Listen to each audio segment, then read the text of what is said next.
Oi, irmãs, boa tarde. Eu tô gravando essa mensagem no sábado, mas ela é pro domingo, né?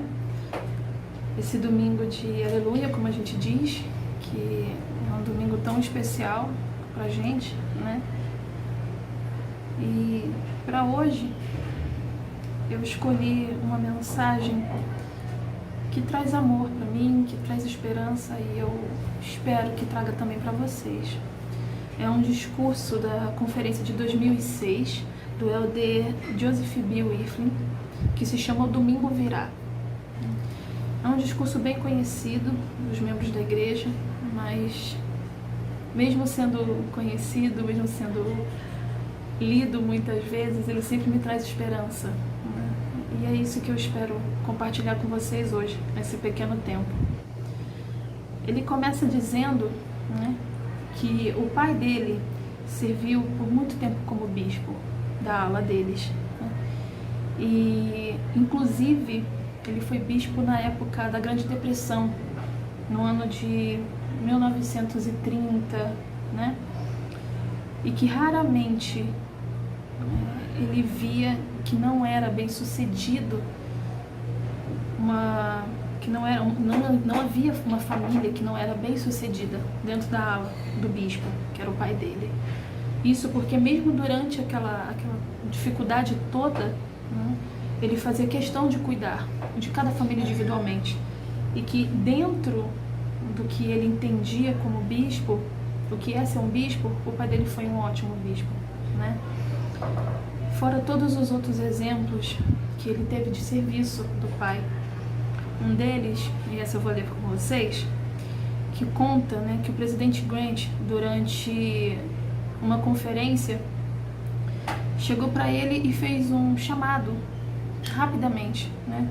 Ele diz assim: o presidente Grant disse que iria reorganizar o bispado presidente naquele dia e que ele queria que meu pai servisse como conselheiro de LeGrand Richards. Isso pegou meu pai de surpresa. E ele perguntou se primeiro ele podia orar a respeito disso. O presidente Grant disse: irmão Whitfield, só faltam 30 minutos para a próxima sessão da conferência e eu gostaria de descansar um pouco. Qual é a sua resposta? É claro que meu pai disse sim, e ele serviu por 23 anos. 9 desses dos quais ele como bispo presidente da igreja. Ele conta também a influência que a mãe dele teve, a irmã Madeline, que sempre foi muito bondosa, que sempre foi muito amorosa, ensinou a ele o que era o evangelho no preceito, né, tanto na fé quanto no preceito, e disse que ela fez isso com cada filho. E teve um exemplo, né, que ela deixou um conselho, né, que ela falava assim: não seja relaxado, você precisa fazer melhor que isso. Relaxado era a palavra que ela usava para alguém preguiçoso, que não atingia todo o seu potencial. Aí vocês imaginam, né? Um adolescente, uma criança, ouvindo, né, a mãe sempre influenciando essa parte deles. A irmã caçula dele, a Judite, era escritora, compositora e professora. E ele diz que grande parte de tudo o que ele se tornou, tanto ele quanto os irmãos, foi devido a esse conselho que a mãe sempre dava, né, que não era para eles serem relaxados. Aí ele conta assim: minha irmã Judite faleceu há poucos anos. Eu tenho saudades dela e penso muito nela. Isso também me faz lembrar a minha esposa, Elisa. Lembro-me da primeira vez que a vi, como um favor para um amigo. Eu fui na casa dela para dar carona à sua irmã Frances. Elisa abriu a porta e, ao menos para mim, foi amor à primeira vista.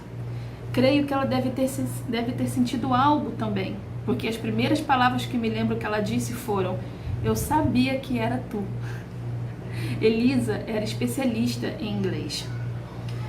Aí ele conta, né, que graças a esse casamento eles tiveram 8 filhos e que naquela época, né, eles estavam caminhando para os 65 anos de vida juntos. Devo à minha mulher mais do que posso expressar. Eu não sei se houve algum casamento perfeito, mas no meu ponto de vista, o meu acho que era. Quando o presidente Hinckley falou durante o funeral da irmã Wirthlin, disse que era devastador e arrasador perder alguém amado. É algo que abala a alma. E ele estava certo. Assim como Elisa foi a minha maior alegria, a sua morte hoje é a minha maior tristeza. Nas horas solitárias, passei muito tempo pensando nas coisas eternas. Meditei nas coisas consoladoras da vida eterna. Durante minha vida, eu vi muitos sermões sobre a ressurreição. E tal como vocês, sei de cor os eventos daquele primeiro domingo de Páscoa. Ele conta que ele marcou nas escrituras dele, né, as passagens em que fala sobre a ressurreição. No caso é o dia de domingo, né, o dia de amanhã. O presidente Spencer W. Kimball ampliou essa declaração e essa verdade dizendo: tenho a certeza de que se pudermos imaginar-nos em nossa melhor condição física, mental e espiritual, será assim que voltaremos. Quando formos ressuscitados, esse corpo mortal será levantado num corpo imortal para não mais morrermos. Conseguem imaginar isso? As melhores condições de vida, sem doença, sem dor, sem o fardo dos males que frequentemente nos acometem da mortalidade? A ressurreição está no cerne de nossa crença cristã. Sem ela, nossa fé não teria sentido. Como disse o apóstolo Paulo, se Cristo não ressuscitou, logo é vã a nossa pregação e também é vã a nossa fé. Nós sabemos como membros da Igreja de Cristo que Ele ressuscitou, que Ele é vivo, que Ele é o cabeça dessa igreja. Ao longo de toda a história do mundo, sempre houve muitas almas grandes e sábias, muitas das quais afirmavam ter um conhecimento especial de Deus. Mas quando o Salvador levantou-se do sepulcro, Ele fez algo que ninguém jamais o fez. Ele rompeu as cadeias da morte. Não apenas para si mesmo, mas para todos os que já viveram, tanto justos quanto injustos. Essa verdade, como eu comentei com vocês ainda há pouco, esse discurso, ele traz esperança para mim, justamente por isso. Reafirma a minha fé das coisas que eu sei. Esse discurso ele foi feito em 2006, quando eu nem pensava e nem imaginava passar pela metade das coisas que eu passei na minha vida depois, né, de adulta. E ainda hoje ele me ajuda. Sempre quando eu tenho saudade da minha mãe, por exemplo, eu sempre recorro a essas palavras para que eu possa estudar, né, junto com as escrituras. E hoje, sendo um dia tão especial, esse final de semana ele é muito especial, incluindo da semana passada, que foi a nossa conferência, onde nós tivemos palavras tão consoladoras, um espírito tão maravilhoso. Eu espero que todas possamos ter visto e estudado ao longo dessa semana a conferência. Foi algo tão histórico e ao mesmo tempo tão tocante, tão espiritual. Foi impossível ter visto essa conferência e não ter tido revelação para sua vida. É impossível. É humanamente impossível não ter sentido o Espírito. Então isso me traz paz. Isso me traz mais o desejo de viver as coisas do Evangelho para que um dia eu possa voltar a viver com quem eu amo, né? Ele continua aqui. Quando Cristo se levantou do sepulcro, tornando-se as primícias da ressurreição, Ele tornou essa dádiva acessível a todos. E com esse ato sublime, Ele abrandou a tristeza devastadora e arrasadora que abala a alma daqueles que perderam preciosos entes queridos. Como deve ter sido sombria a sexta-feira na qual Cristo foi pregado na cruz. Naquela terrível sexta-feira, a terra tremeu e o dia escureceu. Terríveis tempestades fustigaram a terra. Os homens que maldosamente planejaram a sua morte regozijaram-se. Eliminando-se Jesus, com certeza seus seguidores se dispersariam. Naquele dia sentiram-se triunfantes. Naquele dia, o véu do templo rasgou-se em dois. Maria Madalena e Maria, a mãe de Jesus, estavam cheias de dor e desespero. O homem sublime que elas tinham amado e honrado pendia na cruz sem vida. Naquela sexta-feira, os apóstolos estavam arrasados. Jesus, seu Salvador, o homem que tinha andado sobre as águas e revivido os mortos, ele mesmo estava à mercê de homens iníquos. Eles o viram ser subjugado por seus inimigos, sem que nada pudessem fazer. Naquela sexta-feira, o Salvador da humanidade foi humilhado, ferido, maltratado e desprezado. Foi uma sexta-feira cheia de tristeza devastadora e arrasadora, que abalou a alma dos que amavam e honravam o Filho de Deus. Creio que todos nós temos a nossa sexta-feira, né? Aquele dia em que a gente ajoelha e fala, Pai, não dá mais, ou socorro, me ajuda. Todos nós. A gente precisa passar por certas experiências nessa vida para poder crescer, amadurecer. Espiritualmente falando, a gente precisa, né? Nós sabemos que somos seres espirituais, tendo experiências carnais nessa vida, e a gente precisa dessas sextas-feiras, não é? Creio que aquela sexta-feira foi o dia mais sombrio de todos, desde o princípio da história do mundo. Mas a trágica situação daquele dia não durou muito tempo. O desespero não se prolongou, porque no domingo, o Senhor ressuscitado rompeu as cadeias da morte, ergueu-se do sepulcro e apareceu gloriosamente triunfante como Salvador de toda a humanidade. Então, num instante, os olhos que estavam cheios de copiosas lágrimas ficaram enxutos. Os lábios que tinham sussurrado orações de aflição e dor encheram-se de ar maravilhoso louvor. Porque Jesus Cristo, o Filho do Deus vivo, estava diante deles, como a primícia da ressurreição, a prova de que a morte era apenas o início de uma nova e maravilhosa existência. Todos temos as nossas próprias sextas-feiras, aqueles dias em que o próprio universo parece esfacelar e vemos as ruínas de nosso mundo espalhadas aos nossos pés. Todos passaremos por momentos assim, das quais nos parecerá impossível recuperar-nos. Todos teremos as nossas sextas-feiras. Mas testifico a vocês, em nome daquele que conquistou a morte, que o domingo virá.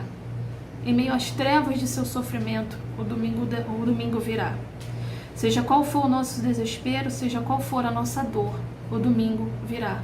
Nessa vida ou na próxima, o domingo virá.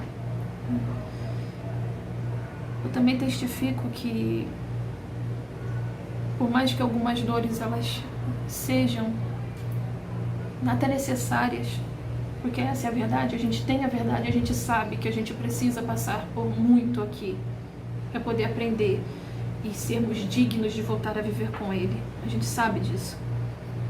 Mas ainda assim, toda a esperança, ela é em Cristo. Nós sabemos, temos um testemunho de que Ele ressuscitou.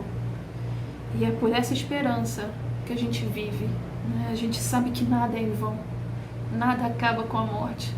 A sepultura, ela já foi vencida. E eu sou grata demais por essa verdade, por ter essa verdade em minha vida. Ele continua aqui. Depois da ressurreição, os discípulos sentiram-se revigorados. Viajaram pelo mundo inteiro proclamando as gloriosas novas do Evangelho. Se quisessem, poderiam ter fugido, desaparecido e retornado à vida e à ocupação que tinham antes. Com o tempo, o relacionamento que tiveram com Ele teria sido esquecido. Poderiam facilmente ter negado a divindade do Cristo, mas eles não o fizeram. Mesmo em face do perigo, do escárnio e das ameaças de morte, adentraram palácios, templos e sinagogas, proclamando corajosamente: Jesus, o Cristo, o Filho ressuscitado do Deus vivo. Muitos deles, como testemunho fiel, ofereceram a própria e a valiosa vida. Morreram como mártires, tendo nos lábios o testemunho de Cristo ressuscitado ao perecer. A ressurreição transformou a vida daqueles que a testemunharam. Acaso não deveria transformar a nossa também? Eu particularmente, eu sempre eu olho para trás e pego o que eu já passei na minha vida como algo que eu posso olhar hoje e ver, caramba, eu consegui vencer isso, né? E eu me lembro que na época, quando a minha mãe faleceu, eu estava grávida de 7 meses, né, do Joseph. E quando eu recebi a notícia, mesmo tendo as verdades do Evangelho, eu fiquei devastada, né? Eu passei alguns minutos num buraco, assim, sabe? Eu só via, eu tinha muita dor, eu sentia muita dor, chegava a ser física, né? Eu fiquei tão desesperada, eu chorava tão alto, que as minhas vizinhas do lado, elas entraram na minha casa.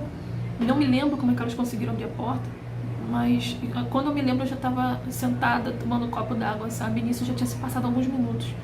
Na época, o primeiro conselheiro do bispado, lá da minha antiga ala, veio lá em casa, e quando meu marido chegou, eles me deram uma bênção de conforto, né? E depois daquela bênção, tudo se acalmou, sabe? A minha sexta-feira teve outras, né? Mas essa foi uma muito chocante pra mim, devido a todo o processo. E depois, posteriormente, né? Já no dia seguinte, quando eu pude voltar para casa depois do enterro dela, foi que eu entendi que realmente era Cristo, sabe? Eu entendi assim pra mim, foi uma coisa pessoal minha. Eu tive a oportunidade de dar um beijo no corpo dela, porque ela já não estava ali, a minha mãe não era aquele ser, sabe? E como eu sou grata, eu sei que se eu fizer todas as coisas que Ele me pede para fazer, um dia eu voltarei a vê-la. E isso pra mim não tem preço. Nós sabemos por relato nas Escrituras que Cristo padeceu de todas as dores do mundo, sozinho, porque era preciso que fosse assim. Ele precisou ser o modelo de todas as coisas. Então ele sabia, e ele estava comigo naquele momento de desespero. Ele sabia. E testifico a vocês que, independente do que vocês estejam passando hoje, seja pelo momento bom ou seja pelo momento ruim, Ele não nos abandona, Ele não nos desampara em momento nenhum. Meu testemunho, ele é muito claro sobre isso. Sou grata demais pelas dificuldades que a gente tem passado. Tem me ensinado a botar mais o joelho no chão, a confiar mais em Deus e a me preparar melhor para a sua vinda. Porque eu sou, né? Eu sou uma santa dos últimos dias e eu preciso estar pronta para isso. Voltando aqui, ele fala, né? Todos nós nos ergueremos do sepulcro.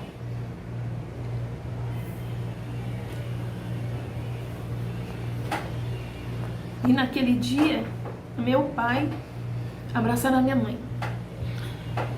Naquele dia, mais uma vez, eu tomarei em meus braços a minha amada Elisa. Graças à vida e ao sacrifício eterno do Salvador do mundo, seremos reunidos a nossos entes queridos. Naquele dia, conheceremos o amor de nosso Pai Celestial. Naquele dia, teremos grande regozijo pelo Messias ter vencido todas as coisas para que pudéssemos viver para sempre.